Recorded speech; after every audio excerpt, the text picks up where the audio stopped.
Kagan, you don't know me, but you'll get to know me a little bit after this, and I'm telling you, you will not have. You may not like what I choose, but it will be entertaining. Welcome to Security Out Podcast. I'm your host, Caballero. Season fucking 7. We are back. In the studio today are some amazing individuals, and I will let them introduce themselves. Gentlemen, please go ahead. Yeah, Lowell. So my name is Lowell Coppert. I'm the CEO of 56 Brave Patriot Apparel, former SF dude. I've done some OGA contracts in the past, live in South Carolina, and I am newly minted Programs East for the Special Forces Foundation. I also run a nonprofit here in the state of South Carolina called the Aiken County Veterans Council.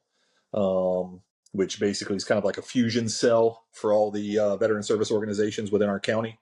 We've got about 20,000 veterans that live here in the area that I represent. So, yeah, man, just stoked to be here with you guys, and happy to spend some time with some guys that are out there crushing it from the community, man. It's always nice to get back and rub elbows with the boys.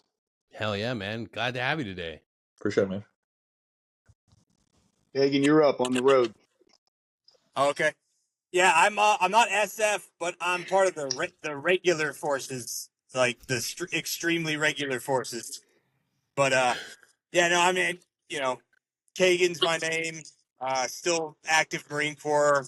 You know, was in the infantry for 5 years. I was an anti-tank missile man, and now I'm in supply chain management and logistics. So a little bit more support side, getting to know, you know, some different areas of the military and how that stuff works, which is kind of cool because, you know, at least coming up in the conventional infantry side, you don't really learn anything about that. So you don't understand how things happen or how things get put together. So that's been a good benefit for my perspective on how things work.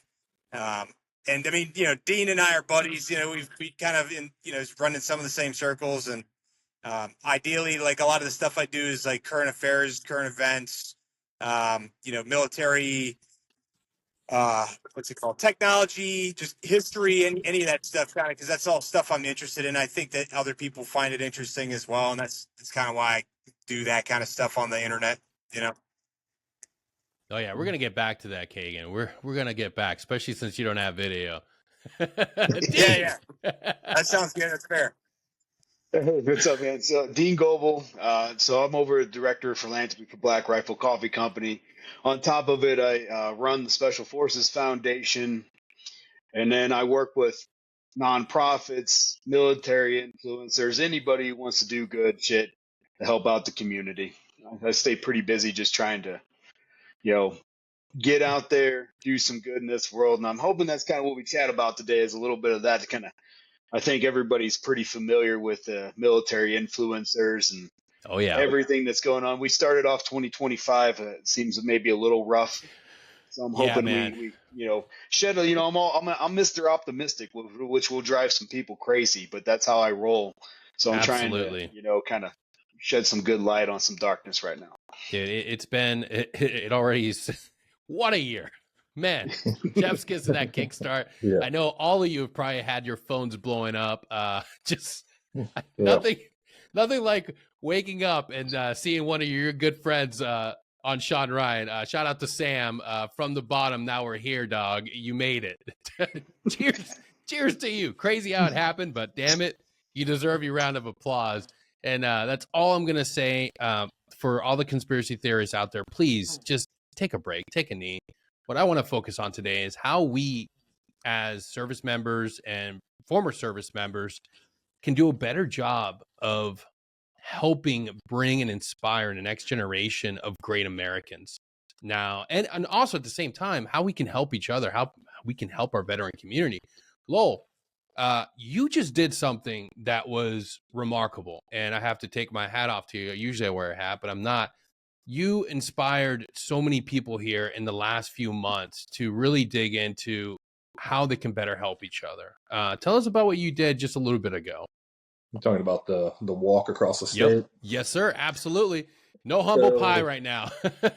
Yeah. So a couple years ago, I mean, essentially, I mean, it's kind of very simple in the thought process of how it came about. But you know, one day I just was like, man, I've had enough of this, you know, and we were trying to figure out what we were going to do, and you know, I decided, I was like, you know, the one nice thing, and Kagan will kind of downplay himself, and it's one of the things I understand, like when people are around each other, you know, he's like, oh man, I'm just a regular Marine. But, you know, to an extent, like not knocking, you know, what Kagan's thoughts are, but I hear it a lot.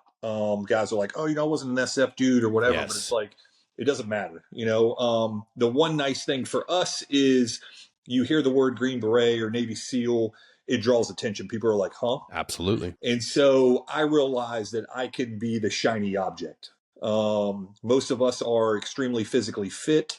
And so, you know, we can use some of that, you know, whether it's you running a podcast and you're really good at doing the, you know, getting people on and interviewing folks and that kind of thing. And that becomes your niche and you use that as a positive light. You know, I just looked at it from the fact of like, yeah, man, we all have put a ruck on our back and walked long distances, much longer than we probably ever thought that we could at times. And we were always able to accomplish it. But it started about 4 years ago, maybe 5 years ago. We had a Vietnam memorial here in Aiken that the Vietnam veterans wanted moved to a better location. And unfortunately, politics at play. There's a lot of monuments in the southeast of the United States that a lot of people aren't really happy about in today's day and age. Neither here nor there. But they've been trying to take some of those monuments down. There's a lot of people fighting to keep them up, back and forth. And our monument kind of got caught in the crossfire of that debate, where they weren't going to move it because one group feared that if they moved it, it opened the door for the other side to move more monuments or take them down. And so I just said, man, I've had enough of it. And I decided to walk from the town I live in to the State House with a buddy of mine. You probably have heard of him, Ray Cash. We worked together on some contract stuff. And so him and I walked to the State House. We walked 53 miles in a day and a half. And we did it to petition the state to allow us to move that monument. With 8 months later, they've been trying to get it done for a decade. 8 months later, after we did it, we made national news. Navy SEAL, Green Beret, walking across the state. People want to know why. Exactly. And so at that point, I realized 8 months later, they moved that monument. I realized, like, yeah, man, like people want to know what we're doing. And so last year, myself, a member of the Marine Corps, who's an absolute stud, a 3-star general, a 2-star general, 3 SF guys, and 2 Navy SEALs walked from North Carolina to Georgia. And we did it in a weekend. And it became the Enough campaign. You know, I told people, I was like, you know, enough is enough. Like, why are we still dealing with this issue in 2024? Like, I would always joke, you know, I'm in rural South Carolina and my phone's not working, but the same phone works in like nowhere Syria, you know, kind of thing. I'm like, come on, man, 2024, like surely we can figure this out. And so that's, you know, the whole moniker was enough. We've had enough. We know enough is enough. We need to fix this, kind of thing. And so I just got some boys together and said, hey, man, and I've got a great network here of people that support me from a logistics side, as Kagan was saying, when we, you know, kick this thing off. You know, you got to have that support apparatus to basically support the combat side of operations. Like, it doesn't work without it. And so I've got a great network here that does a lot of the behind the scenes stuff for me, logistics wise, administrative stuff, that allows me to go out and do that walk and recruit the boys to come do it with me. And so we had a great group of fellas. We started on the border of North Carolina early in the morning and walked our way back to Georgia. We did it just again we did it the first year for mental, like to basically drive home suicide awareness. And we did it with, you know, for mental health through a organization called Brothers Keeper Veteran Foundation, which was founded by another SF guy, Chris Cathers, great guy, currently dealing with stage 4 cancer.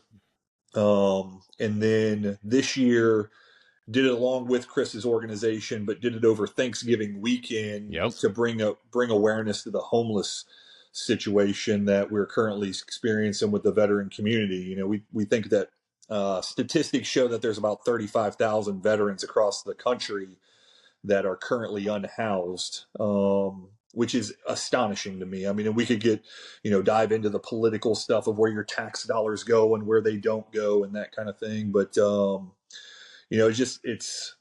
it's one of those situations. There's obviously a lot of mental health that works into that homeless situation as well. And, I think the big issue with the veteran community, it's what I deal with here in Aiken, is veterans are the last people to raise their hand to say, "Hey, I need help." And so Absolutely, dude. Absolutely. we, as the guys on this podcast right now, we have to be very creative. And I tell people, like I'll brag about Dean or I'll brag about other people with the foundation or my guys.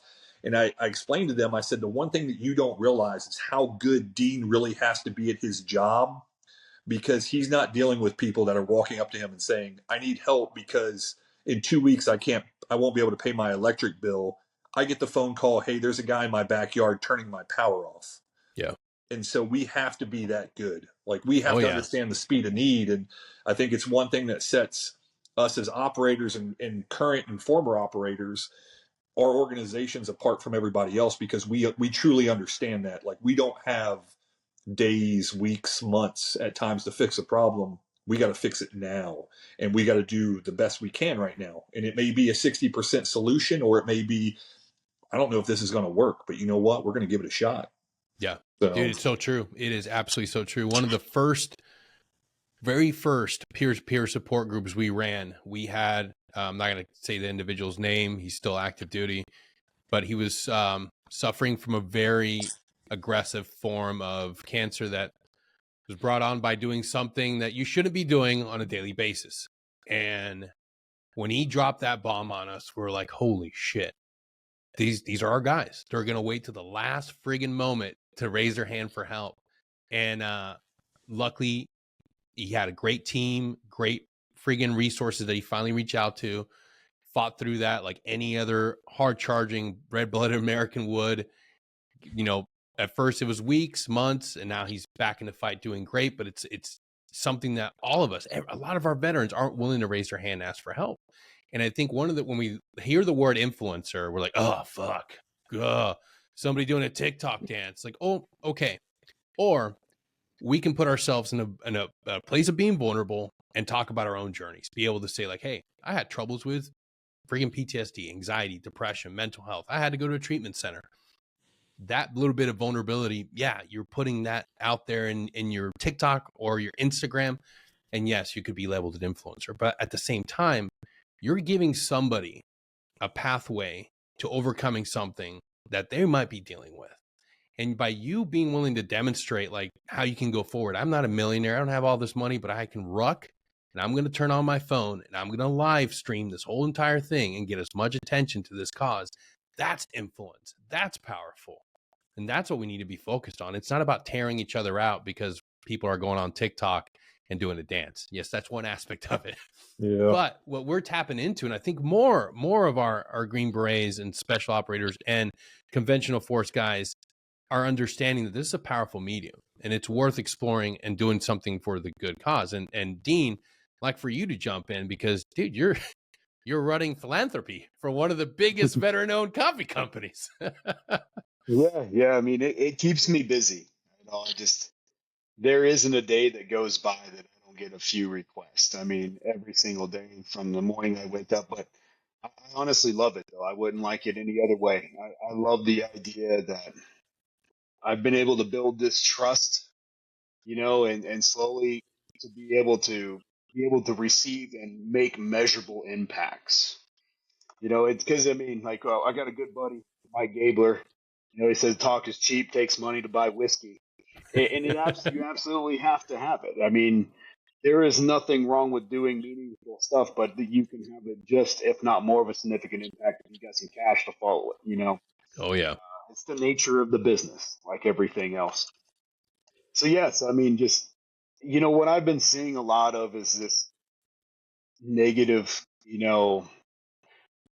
God, I'm trying not to talk around it because I'm a pretty direct, candid person. But there's been Be a a lot of chief, shit. be a warrant officer, get right down to the bottom line, damn it. That's what we do here in Security Hall. Yeah, Just fucking punch exactly. through So I'm that. like, so I've seen a lot of shit and but don't get me wrong. I think it's great that people are being held responsible because you have to. Yeah. And there's definitely a difference between, elaborating on something and straight up lying about shit. But whatever that ends up being, I just wanted to. I'm Mr. Optimistic, man. That's how I Yeah. roll in life. And I realize that sometimes I can drive some people crazy, but I like to put a good light on this, and I want people to know and understand that there are many operators and veterans out there who are doing amazing shit for the communities. Yes. And I get to work and see them all the day. And I'll throw examples out there for days like Task Force Dagger, Matt Parrish. If you guys don't know Matt Parrish, that guy does so much. If you think about the Special Forces Foundation, the Charitable Trust, GBF, Travis Wilson out there doing, like, there are so many. I think we hit it a little bit, but like Nick Lavery. Nick fucking Lavery, man. There's so many. I want to pause on him and give him a shout out real quick, not to cut you off, but we were just talking about this in another group. It's like, dude, like what we need to breathe fire into recruitment is having a Nick Lavery from every group going out to OSA training, going to basic training with all these guys. The shit that Nick's posting on a daily basis, how he's motivating and inspiring these young kids to chase that dream. That's what we fucking need. We don't need any more fucking stupid commercials. Exactly. You know which one I'm talking about. I'm not going to go. Yeah. Be all you can be got me back in the 90s. But, just kidding. I'm not that old. But, but I still remember the movie. But it's just one of those things. Like, there are phenomenal, like, call them influencers, call them whatever you want. But they exist all throughout the regiment and in the military. 18 good guys. There's so many, even though he won't show his face. I know exactly who he is, but even though he won't show his face, he does amazing stuff. Like, there's just needed so many. that type of account, that type of influence is absolutely needed. We gotta highlight him. He doesn't want to get the recognition because he knows what matters is a job, is a profession, but he understands that there needs to be a positive face for the guy in the team room, for the young kid trying to get in that team room. That's important. So shout out to him, and for him to keep it private, to keep it anonymous. It's like a fucking modern age superhero. That account can live for dude. He can retire out and just pass that account from Green Beret to honest broker. And maybe that's an idea, but we need those individuals. Look, poop and cum jokes are great. They're going to get you, talking, but the content that he puts out to help guys understand that it's about the positive, it's about the good morals, it's about having good ethics. The broken ethics of the GWAT soft guy that needs to live in Afghanistan and Iraq of the early 2000s. We're not going to replenish the force with that mentality. It was a byproduct of an age that's gone by. It no longer suits us. We need men of strong moral fiber, of good fucking decent ethics. We do. I know what really works to keep men healthy and stable in this profession. And it's having good men that are focused and grounded on the most important thing, which is family, faith, and good health. And we don't do that by constantly promoting the old ideas of, yeah, man, we're fucking goons. Shit's stupid. It's blown out, dude. Nobody cares about that shit. If you're still calling yourself a goon, I'm sorry. It's fucking lame. Move on. Operators fuck doesn't even stand for operators fuck anymore. I hate to burst your bubble. They're not, those guys aren't around anymore. It's now almost a news media, and everything has to evolve. And maybe that's something that we have to reconcile within ourselves as soft operators, putting to bed the idea that we need to be these broken, morally ambiguous individuals. Like, no, like we need guys like 18 good guy to be good, outstanding individuals. That's what we deserve to pass that baton to the next guys. And not just soft, but the conventional forces, to the regular Army dudes that are actually the ones who are the main effort. Go figure. Yeah. People always forget that simple fact that I'm not fighting tanks, dog. That's why I love the conventional Army, because they're going to. Let's give those guys a round of applause. Like we talked about, Lowell brought it up just a little bit ago, that the conventional, and I hate saying that, the paratrooper, the infantryman, the Cav Scout. Yes, Cav Scout. Yes, you deserve. The sapper, the engineer. Yes, the cook, the 88 Mike, all those dudes that put in their and gals that put in their time and blood, sweat, and tears into their service. They deserve to feel like it matters to be them. It's a hard fucking job. I don't want to be an 88 Mike. You couldn't fucking force me to do it. But dudes that Speaking love of it. conventional forces, pass it over to Kagan. Yes, absolutely. Kagan.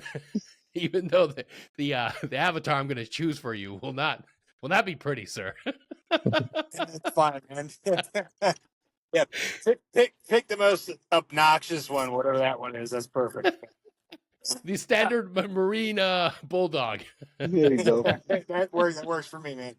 Yeah. So I mean, I was enjoying listening to you guys, but I think, you know, one of the things that you guys were saying that I think is valuable and could be translated across all the branches is that we need good influences, and not like influencer influences, just good examples of people, because like the best leaders I ever had were the kind of leaders that you want to emulate. You're like, I want to be like that guy. What is that guy doing that's working for him?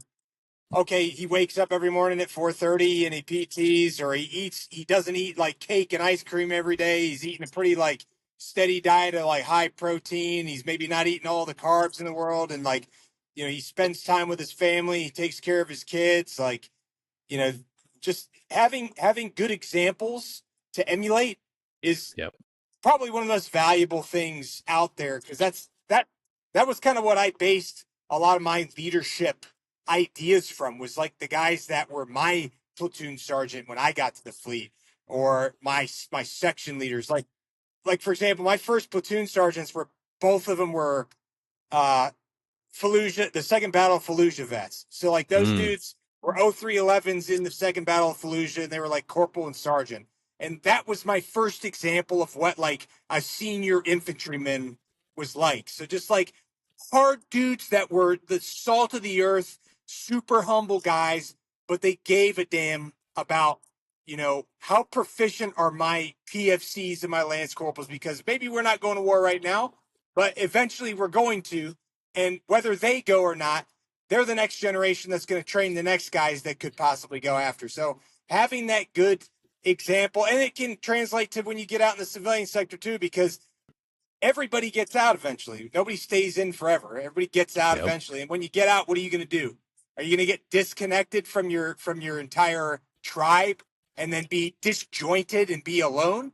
Because that can happen real easily. It happens to a lot of guys in every community, whether you're SF or conventional, because people get out and then they lose that tribe, and you don't have the same connection with your average person because they didn't have the same shared hardships or the same shared experiences that maybe you did. So that's one of the things I always encourage people to do, especially when they transition out, is get connected immediately. Get connected as soon as you can. Get connected before you even get out, so that way you can just roll right into being connected with people, and either working with veteran organizations or nonprofits, or, you know, other organizations that support veterans, and working with other people in the community or that have been a part of the community. And it just, not only does that reinforce our entire community as a whole, because we're all working together for common goals and for, you know, for common reasons, but we're also there with each other as a support network to help each other keep going when, you know, some shit hits the fan personally, like maybe your relationship didn't work out, you know, maybe your kids don't like you, maybe you're having a hard financial crisis, whatever, you know what I mean? Like, and that's what it's really all about, is that interconnectedness, especially as you're getting ready to transition out, because like I said, man, everybody gets out eventually, and like, what are you going to do? You're going to just like go off and like work with a bunch of people you don't identify with, or are you going to try to, you know, find a way to get plugged in, you know? And that's, I think that's what I'm going to personally do, is just get plugged back in as soon as I get out, you know, to continue the same stuff I'm doing now.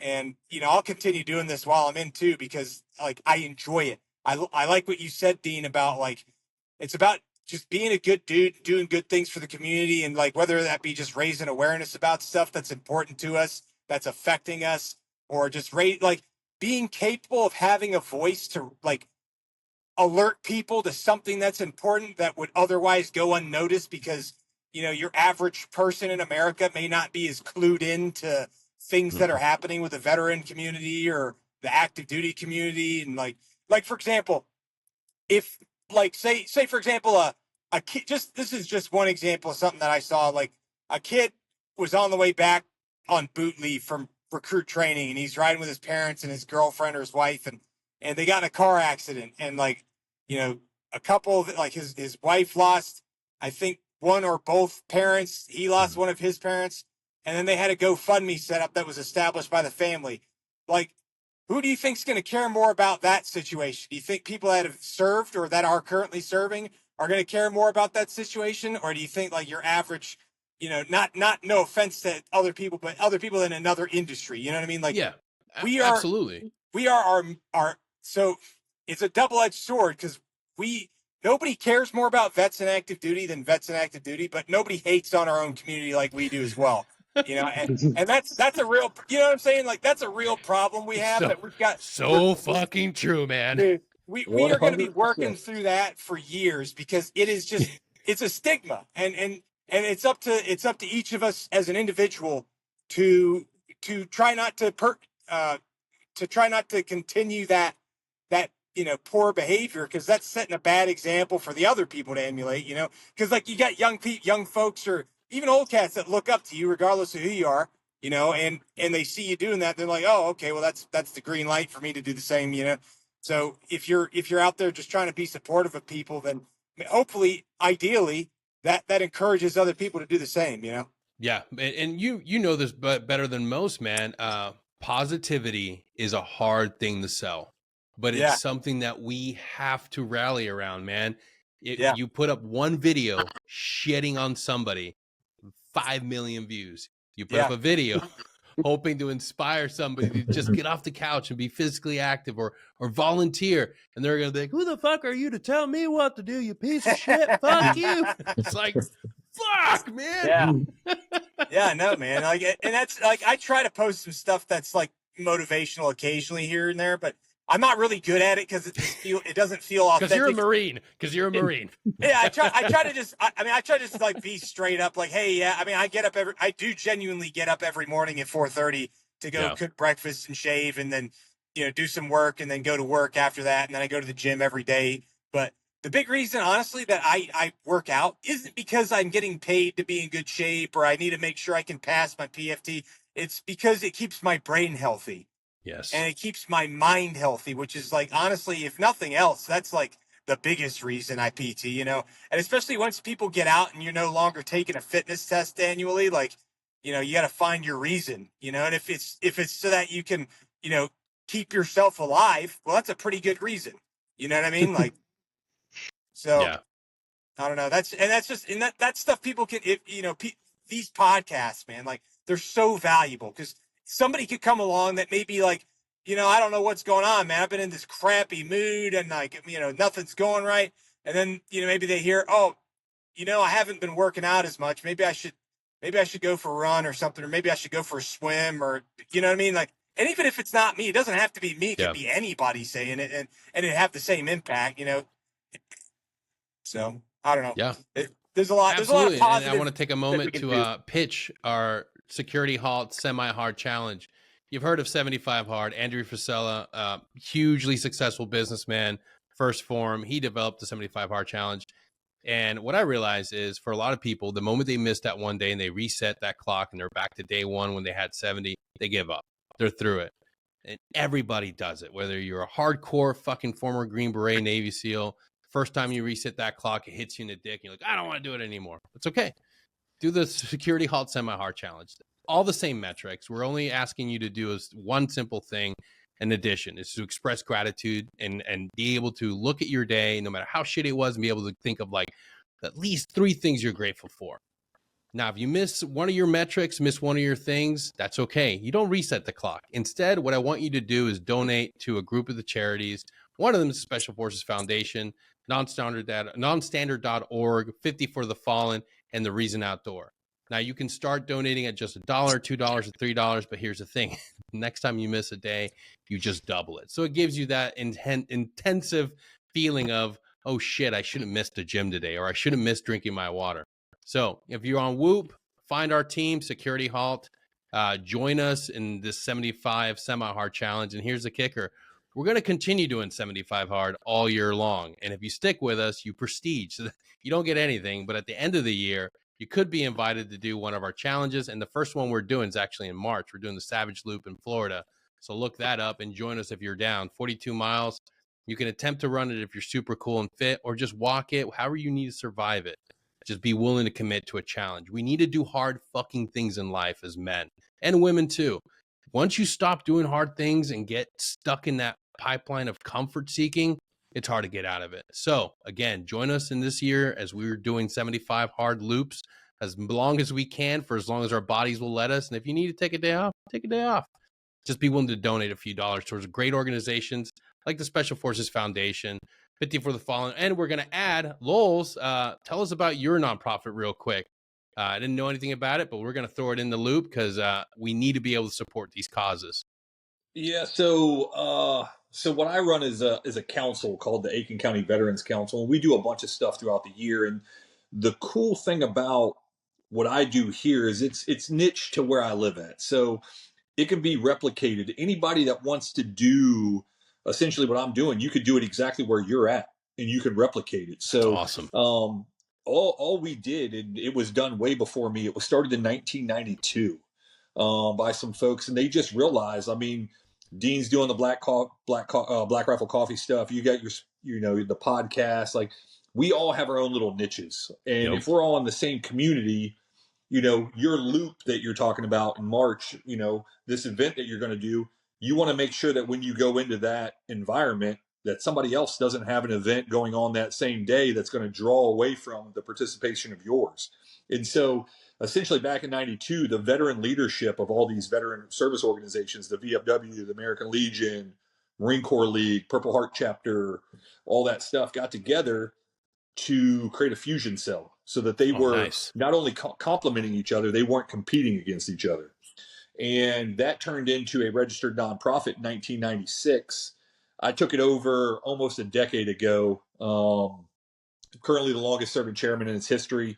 But we started doing our own projects within it. One of the things that we do is we have a program called Hometown Heroes, which over the last 5 years has raised about $22,000. And what it is we put banners up. So, like Colorado Springs would be an awesome one. I mean, it would raise a ton of money because there's a lot of veterans that probably still live in the Springs or outside of the Springs. And so the way it works is the council website, you can go on there, Aiken County Veterans, Aiken County Veterans Council.org. But we have a pay processor on there. And so you submit your DD-214 to us. All we do is verify that you actually served, and that's just to protect the integrity of the program. So we don't have any stolen valor stuff. And then very hot topic right now. Yeah, exactly. And so you submit a photo that has to be, like we don't want Dean up there in his short shorts, You wish. But yeah, I mean, that would just, people would be crashing their cars downtown. But essentially submit a photo, and then we send all this information off, and we create these banners, and they're large banners. I mean, they are probably if I were to roll one out next to me, it's they're good 6 feet. They go up on all of the telephone poles around town. And we started the program, we had 22 entries. Now we have essentially every 6 months, I'm in a battle with the cities around here to get me more locations to put these banners up, because now we have over 200 of them around town, and they're double-sided. But it does a couple of things. It raises money, because I charge you $85 to put your face and your information on one side, and it only cost me $85 for the whole banner. So I make $85 for a nonprofit for every single banner I sell. It also shows the community that there are a lot of veterans, especially where I live at, that people don't even know. I mean, I didn't know Dean was a Green Beret. I didn't even know he was in the Army. He's just moved into my community. He's just doing his thing, but he bought a banner.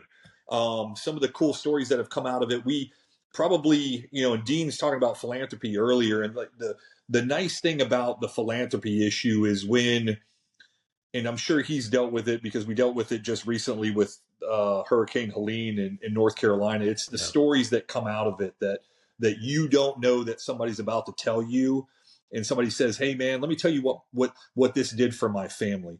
We have it's an older demographic here, so we have a lot of assisted living and a lot of nursing homes in the area, and we had a banner that was submitted by a family member for somebody who lived in one of those assisted living communities. And they said, "Hey, is there any way by chance?" And it's a smaller town, so we know a lot of people. We've got a lot of connections and we can pull a lot of strings. But they said, "Is there any way that we could get his banner near the facility so that the family could wheel him out? He's in a wheelchair, could roll him out to the unveiling of his banner." And so I said, "Surely we can make this happen." So I notify a friend of mine who's he's a writer with our local newspaper, and I say, "Hey, we've got the banner up. The family's going to meet us. They're going to bring him out." And the guy's a World War II veteran. He's since passed away, but he was probably every bit of 90 years old. He's in a wheelchair with his son, and it's like we're just going for a walk around the block. And as we're walking, he the family had submitted this, so he has no clue.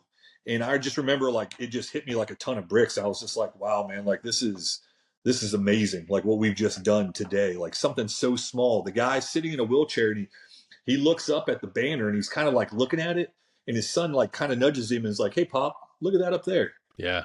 And he's just, and like all of a sudden, like he's looking at that photo of himself from that era, and you could see him in that moment from his wheelchair go back to that time, and like just the smile on his face. And I was like, man, like we just, we literally just did that for this guy. Like, I mean, just the simplest of things. Like when somebody says, "Hey, thanks for your service," and we're always like, "Oh yeah, whatever, man." Like at Veterans Day this year, I told people the things that we've done in our careers, we don't often stop and reflect how that impacted other folks. Your podcast, how that's affecting people right now, how Dean's doing that with Black Rifle Coffee and with the SF Foundation, the stuff that we do. And it's just because we grew up in a unit where that was kind of expected. You did what you were asked to do, and then, all right, man, what's next? It wasn't like, oh, like, hey, man, we're going to get an award for this, surely. I can't wait to see what. It was just, yeah, man, like that's what we were asked to do. We were asked to do a lot of impossible things at impossible times, and that was the norm. And it was like, all right, man, good job. All right, go back to the team room and recock because we're going to go do it again. But what you're doing now, like that story, fuck, man, like that's what we need. Yeah, what you gave that gentleman, what you gave that family. For that moment, for him to see himself and his service to be recognized, that's fucking that, bro. And that's the thing. So like with our council, like I tell people all the time, I'm like, if you wanted to start like a small nonprofit just doing things in a community, I've got the playbook. I'm like, I will send it to you. I'll help you. I can put you in contact with the people who make our stuff. My favorite program is a program I started personally like 7 years ago, and it's called Operation St. Nick. Like 10 days to 2 weeks before Christmas, we deliver a stocking to every veteran in assisted living in our entire county. Man. And it's just a way to say thanks. And it is very humbling. It's fun, but at the same time, it can be a little depressing because there are some of us that, some of the places that we go into, like I've had veterans that are like, "Yeah, man, I'm not interested. Like, kind of get out of my room." Yeah. I bring Santa Claus with me. I bring a lot of elected officials from the city councils of the towns that are in my county to these, but, just little things like that. We sit with them if we can and talk. We do it for every single assisted living facility. Every year it's about anywhere from 3 to 350 veterans. And then we take Santa Claus to 2 locations. I've got guys here that own military vehicles that like tag along with us. They'll deliver Santa to the front door, and the veterans that can get out, they come out and take a look at these old military trucks and stuff like that. So it's just a really cool aspect. So like the council was big on, remembering those. And I think it's a big pillars for all of us, like remembering what we did, like a lot of people don't even, you talk about 9/11 and people are kind of like, oh, I'm like, that wasn't that long ago, my man. Yeah, man, that's crazy. It changed our lives. The guys that are sitting here right now, like changed our lives drastically. But educating the youth, being an inspiration for the guys coming behind us, what like Nick is crushing right now. bringing guys into the regiment and into the military to serve, but also, a lot of focus goes on to helping guys that have served. And we're not necessarily, like, my big issue right now with us as a community, as a veteran community, and you can see it in retention and recruiting. The whole world thinks that, like, every one of us has PTSD and we're all crazy and like, oh man, Dean can't cope. I don't know how he gets through it. Like, the poor guy's just so broken. It's like, we've got some brothers and sisters that are severely broken that we're trying to help, but they're a very small minority. And then you look at, like, why is recruiting so low? I'm like, well, man, if the thought process is like, I'm going to join this and I'll become some broken turd that, like, can't function all day, like, why would you want to join that? I can't be around fireworks. No, that's not how it works. Yeah. Fire hands, like, turn the volume down. Yeah, I'm like, so, and, I hate to make light of it, because we really do have some people that are struggling, but we are, like, I say it probably the last couple of weeks, I felt like I've said it every single day, and I literally hate saying it to this point, but it's almost become like one of my catchphrases around here with the veteran community. But I constantly tell people, man, like, life isn't a spectator sport. No, and you can heal. That's the missing part. That's a missing part. If you're struggling, you can recover. That's the piece that we're missing out on it. Like, dude, you've been diagnosed with something. Hey, guess what? It's okay. There's a way out of this. You're in a draw. You're in a friggin' nasty draw. You're back at Camp McCall and you're in a star course by yourself. All you need to do is shoot up that star cluster. Get some help. Get on the right plan of action, and you can blaze out of there, and you'll be back, and you'll be a great way to help other people is by sharing your story of how you got better. What we don't get is we don't get anybody within the VA system or any in the conventional medical system saying, like, hey, you can recover. All they want you to do is put on that nice, warm, comfort victim jacket, stay medicated, and keep complaining about how the world's unfair and how you're a broken, disgruntled vet. Yep. That's not the truth. 100%, man. Dean, you were about to say something, man, before we jumped on you.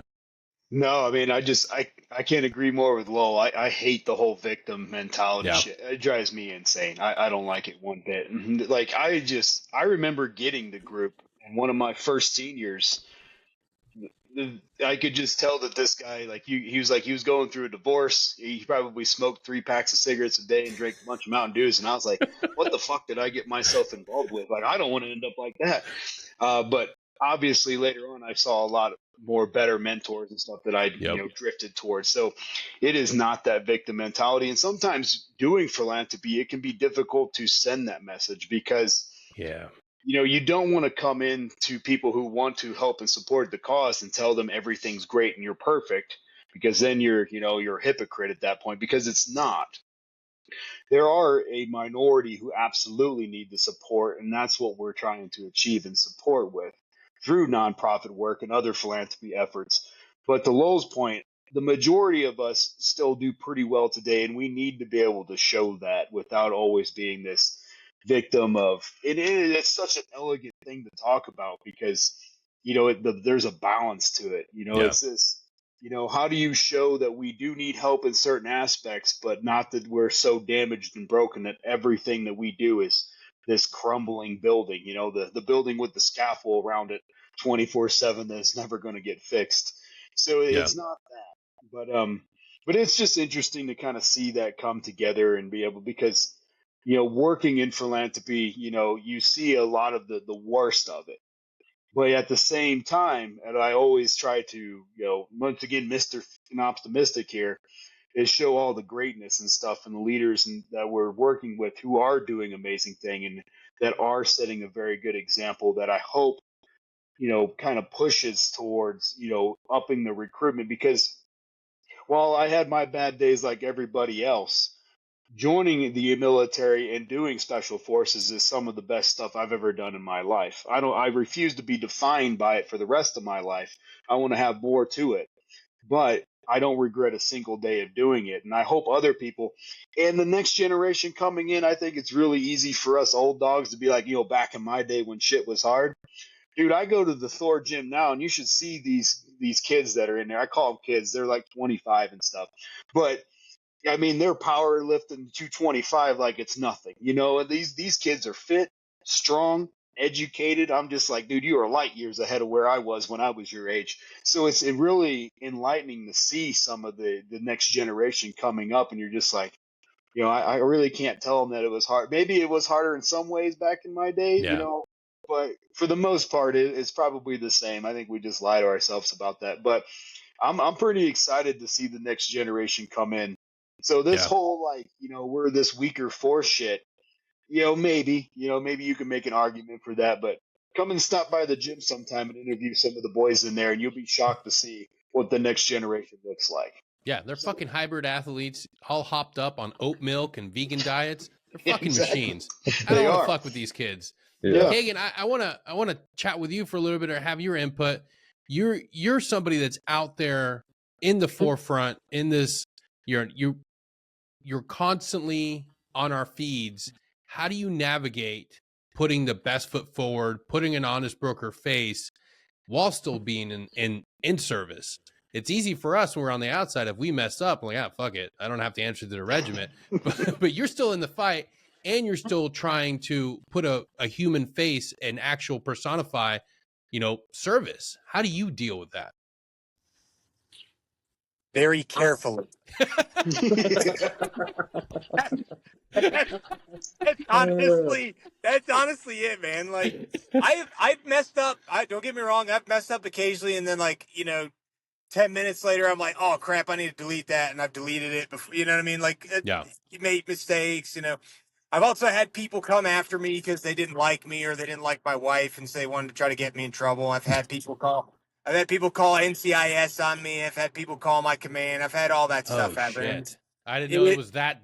Holy No, shit. it's not bad anymore. I haven't had any issues now, in a while, because I was getting harassed by this one person who's serially a serial NCIS caller, basically trying to constantly get me in trouble. But eventually that stopped. But As Kagan really, said, we're the best and we're the worst at the same time.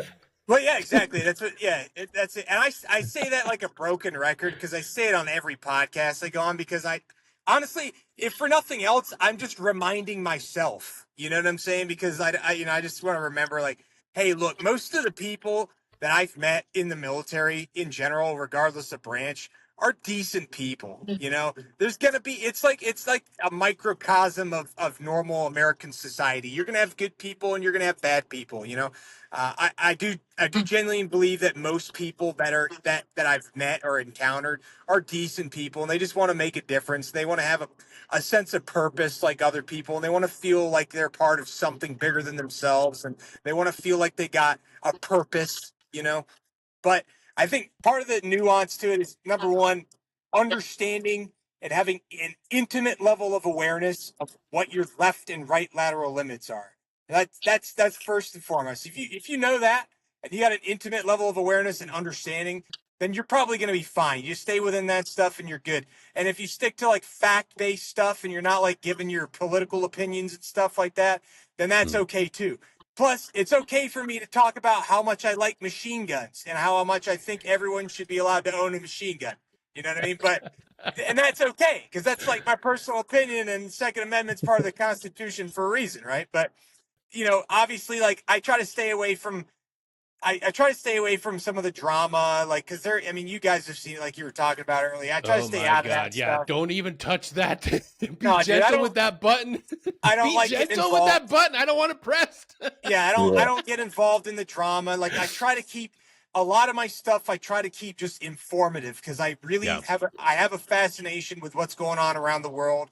I like to understand what's happening on the other side of the planet, because it could directly impact us as service members, as far as where we could deploy, where our friends could end up going, and things that are going to potentially directly impact the national security of the United States, like what's going on in Syria, for example. That's a good example. But so that's one thing. And then, raising awareness about something that that happened, maybe an order change or a policy change that's for example, the Marine Corps just changed their leave and liberty policy.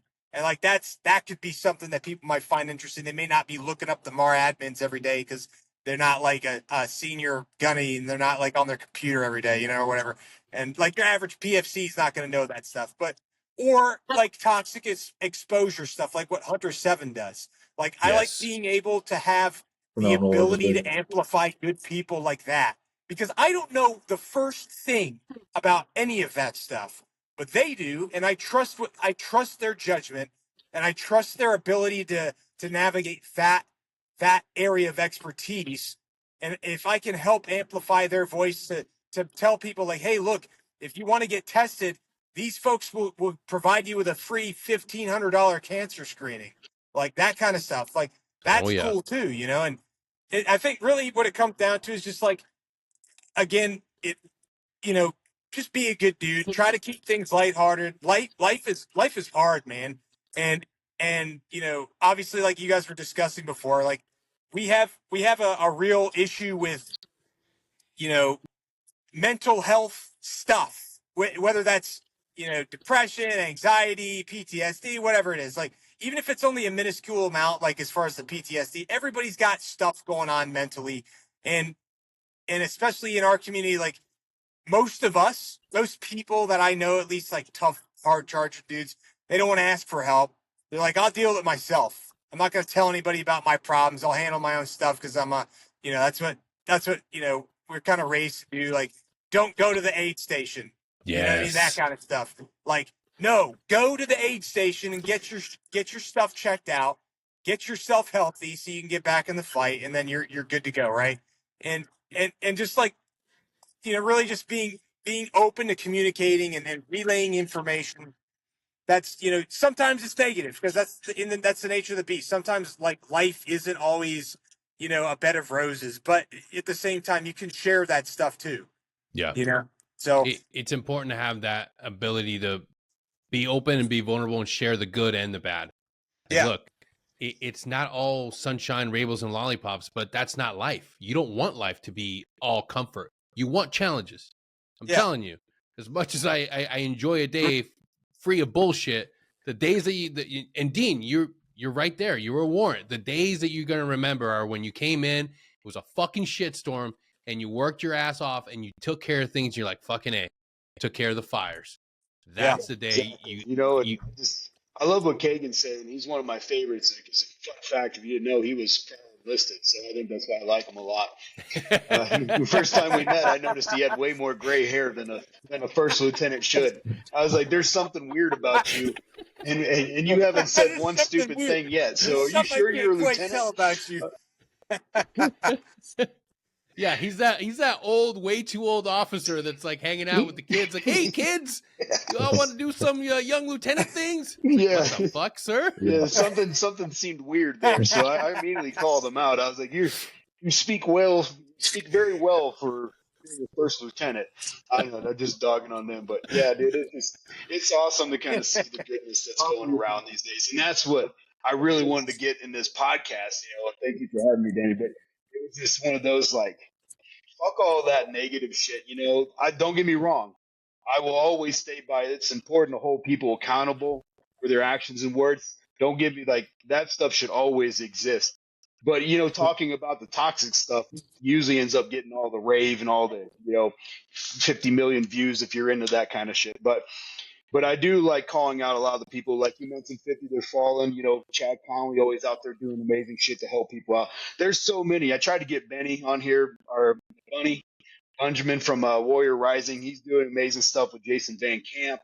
You Yeah. know, who else is there? Nate Boyer. You know, he's always Oh, doing dude, I just had MVP. Nate on the show, man. Yeah. Dude, Yeah. such an amazing episode. And Kagan, dude, like you hit it on the head, man. Like just being a good dude, just being a good person, like being an honest broker and just saying, like, hey, man, I'm not a made up individual that never fucking farts or shits. I'm a real human being. Everything is, as you see, I'm putting it all out there on the camera. Like people think that we have to like, cultivate this fake facade. It's like, no, dude, just be who you are. Be a good, decent human being. Like that's what we need in this world, man. Well, going back to like what Dean said with the victim aspect, like I always laugh because like who we were, like if we look back right now at who we were when we joined the United States military, it's comical. Like I look at Yeah. like a photo of basic training, I'm like, who's this kid? And so from there to today, even after separating from the military, the things that we do on a regular basis today, like we've changed. Yeah. And so like I laugh when I hear people talk about how they quantify, who we are now. It's like, oh, well, and it's laughable to me because they're like, oh yeah, like Dean saw a lot of shit. He doesn't like to sit with his back to the door. And I'm like, well, why would you? You know what I mean? Like, I always laugh, like I look at it and I'm like, I always want to like use analogies like, yeah, Dean doesn't like to overpay for groceries, or like he doesn't like to have somebody stand right behind him at the ATM. I'm like, who the fuck would?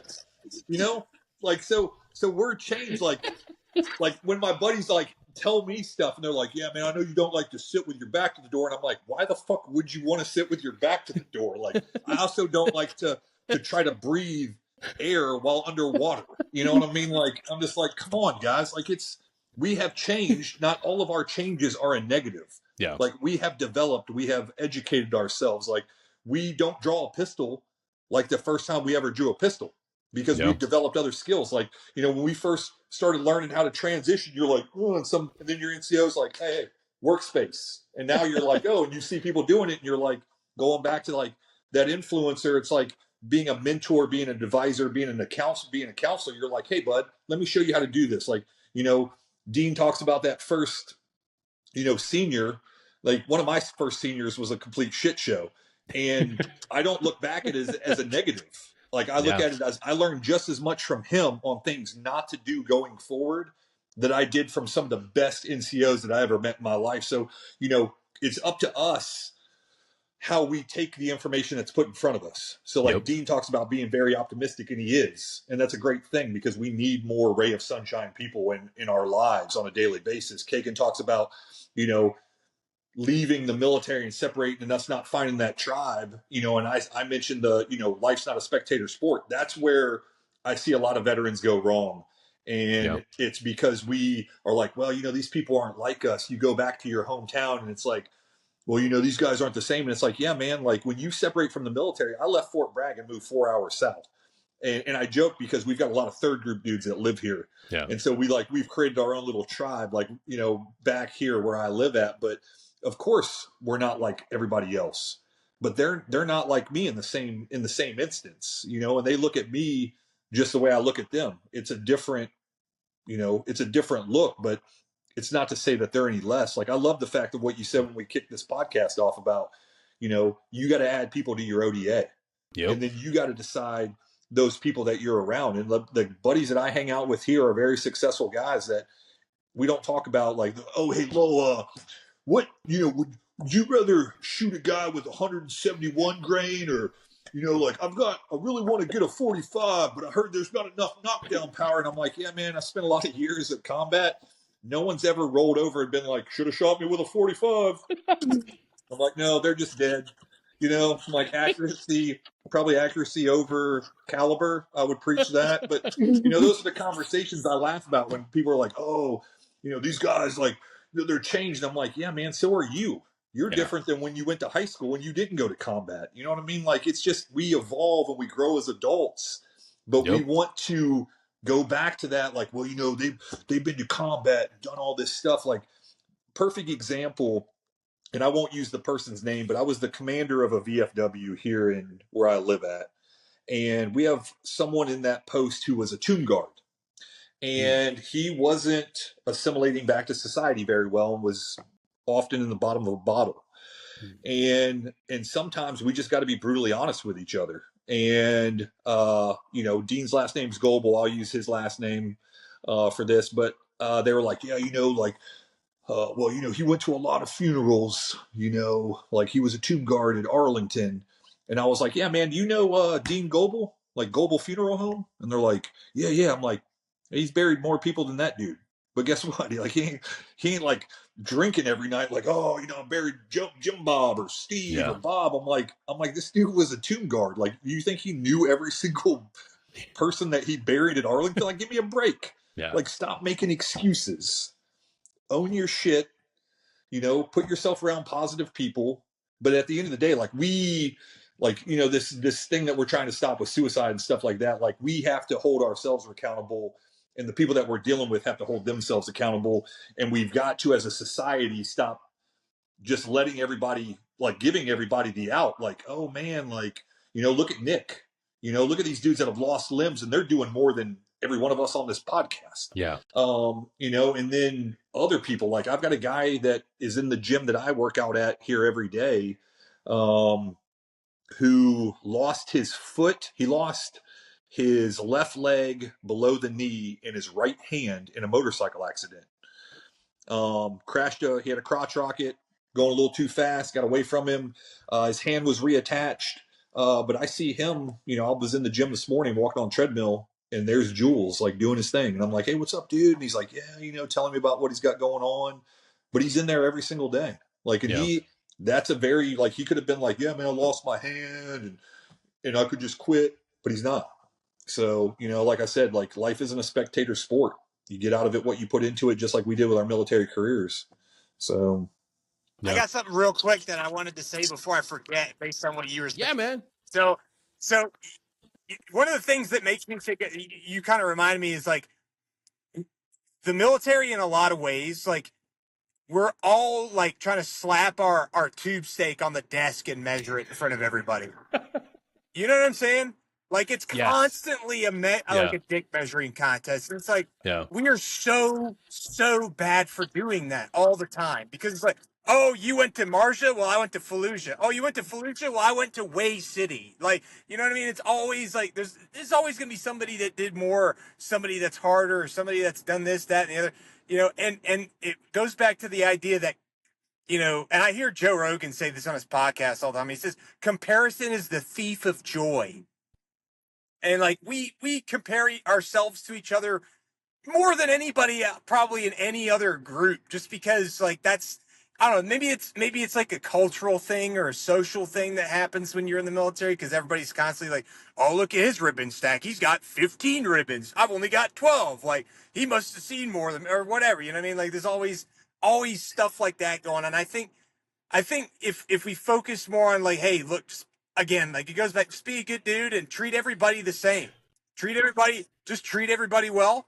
Be a nice guy until you have to be not nice guy. You know what I mean? Like, and I guess try to go through life and help people as you go through life as best you can. That's why I like Dean's like outlook upon life, because I kind of like you said, man, life can be pretty damn dark sometimes, man. And honestly, like I don't want to wallow in that for too long, because it's like drinking poison and expecting someone else to die. You know what I'm saying? So I'd rather just try to. That's another good saying. That's another good saying. Try to keep stuff lighthearted. I like to know what's going on and be informed, but try to keep stuff lighthearted. Try to do something good for somebody.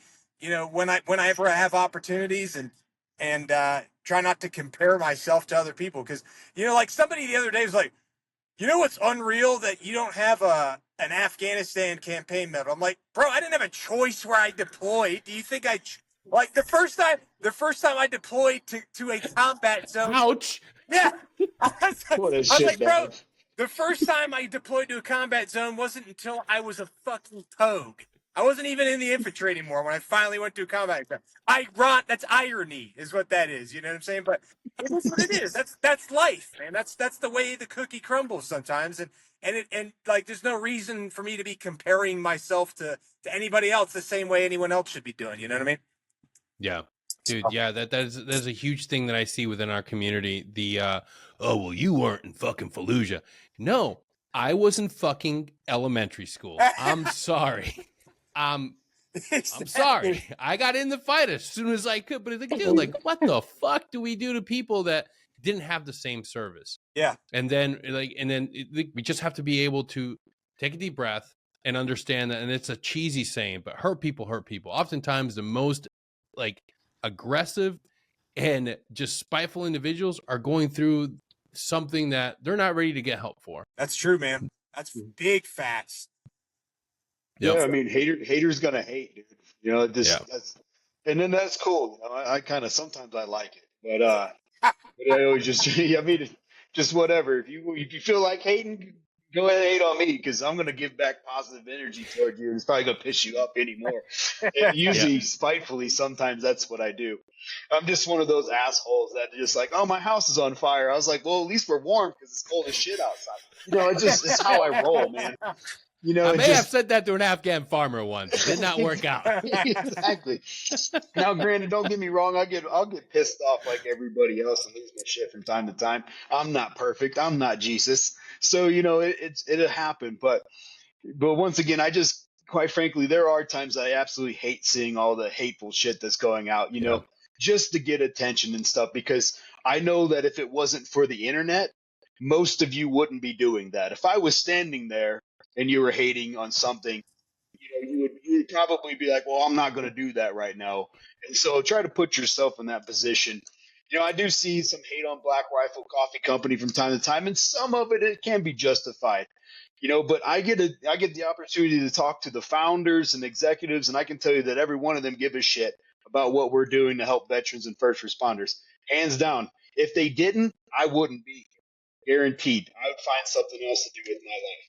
Because I'm not going to be a part of an organization that isn't there to help veterans and first responders. So, but it's just one of those. But you know, but sometimes the hate can't always be bad. I do appreciate when I do get called out from time to time on things that I know I can do better, and I need that kick in the ass to kind of get me straight again. Mm-hmm. I think everybody, you know, some of the best leaders that I had were the ones who literally were the ones who would kick me in the ass and straighten me out from time to time that I didn't even know I needed it. Were they hating on me? Sure. Did they do it the correct way? I think that's important, you know, because there's something to be said on something just like, yeah, Lowell's a shitbag, and then walk away. Or you can say, hey, Lowell, you're always the last person to show up every day. You should probably come when everybody else does. Now you're hating on him, but in a positive way to get his ass working and moving in the right direction. I think that there's a cool word for that. Constructive criticism. You know, I like that kind of stuff. Yeah. But That's true leadership. Just, you know, that's true leadership. It is. You know, some of the best leaders I had would always give it to me straight. And I had you know, maybe not even at the time. I'd walk out like, fuck that guy, you know, but then like a couple of days later, I'd be like, man, he was right. I probably should, you know, hit the gym a little bit more because I'm getting weak. Yeah. But I don't know. I belabored that point enough, you know, and try to rag on Lowell a little bit because I'm just trying to get a body like his. Dude is jacked. Just veins popping out everywhere. Don't take pictures standing next to him. It just makes you look like this tiny dwarf person. That's like the first time I took it was like a year ago or so. I took a picture standing next to Nick Lavery and Travis Wilson. Oh, and both these guys are like behemoths, and then I see the picture and I look like this little midget. So obviously that affected me. I'm like, I don't feel like I'm even that small of a guy, but I was like, holy shit. But I met Travis once in my life, and it ruined my self-esteem forever. I've had to bring Nick up on stage at 2 different occasions, and I always joke that the reason I get stuck doing it is because nobody wants to stand next to him. Both those individuals, like, fuck, dude. Like, you're one's Captain America, and the other is, you know, a different superhero. It's like, fuck, man. Like, you can't win. You can't win. It's but it does make getting behind a rock a lot easier and taking cover, though.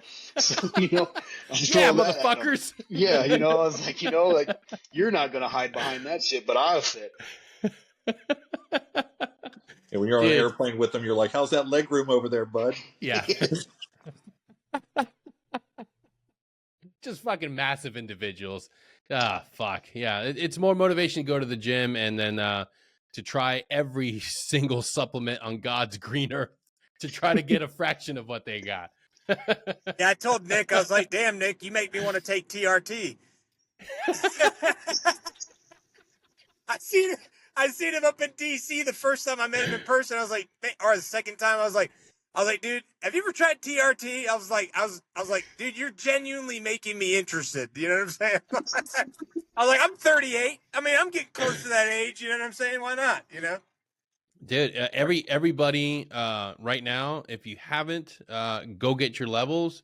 And shout out to Dr. Mark Orden. If you're looking for that avenue, that's one doc that I can't recommend enough for his protocol, what he's done for other soft guys and what he continues to do.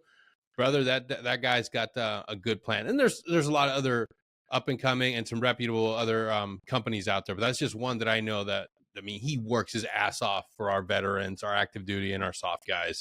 So shameless plug to Dr. Gordon.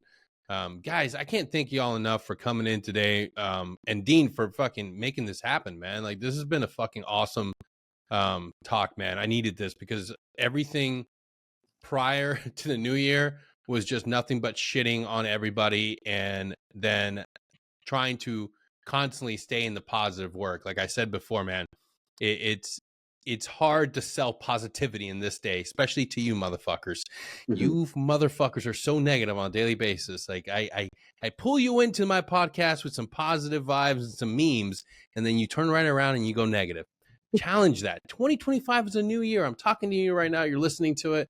Just take a moment. Just pause and reflect on everything that Dean, Lowell, and Kagan have talked about, and myself, about just being positive. If you're having a bad day, take a knee and understand that this will pass. Everything has a time limit. Do you want to give your entire day to this one negative experience? Chances are no. Somebody cut you off. Somebody was a dick to you at the gym. Let it go, man. Somebody said something about you or your unit or something on a podcast. Chances are it was just a joke. Chances are that they didn't mean anything by it. Let it fucking go. Focus on being a force for fucking good, especially if you're in the military, man. I am grateful that you're there. I'm not in there anymore. And I don't want to go back to doing that job. And I need you to continue doing it. I need you to give it all. And I'm grateful for your service. I'm grateful for what you're doing, from 88 Mike to fucking 18 Series, except for S1. We'll talk about that later. But that's neither here nor there. I want to thank all of y'all for tuning in. Lowell, thank you for what you're doing, man. Kagan, thank you for being a force for good and highlighting and tiptoeing that fine line. I don't know how you do it, especially when motherfuckers are coming after you with NCIS. I've seen the TV show. I don't want those people coming after me. And Dean, dude, it's an absolute pleasure to be connected with you and have you back on the show and for fucking putting this together, man. I can't wait to have you back on because you're a positive force for good, man. Like, you have a great demeanor. And anytime that I've ever needed anything from Black Rifle Coffee on a deployment, those motherfuckers are always quick to answer with a giant fucking box of coffee. So I know that they fucking care. Again, to all of you listening, thank you for tuning in. Season fucking 7. Let's go. Jump on our Whoop team. Let's get started on the 75 semi-hard challenge. And let's start donating some money to some organizations that are doing some great shit for all of us. Thanks again for listening. We'll see y'all next time. Till then, take care.